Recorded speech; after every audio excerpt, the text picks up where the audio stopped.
In this video, I'll show you how to withdraw money from Patreon. Now, just a heads up, I am using screenshots for this. This is not my Patreon.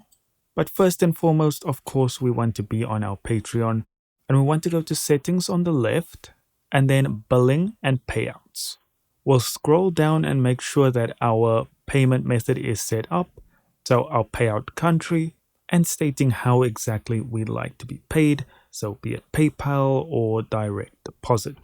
If that is all set up, what you want to do is go to the payout section on the left. And if you do have a balance, you'll see the withdraw option. And then you need to click on withdraw. It'll show you which payment method it's going to.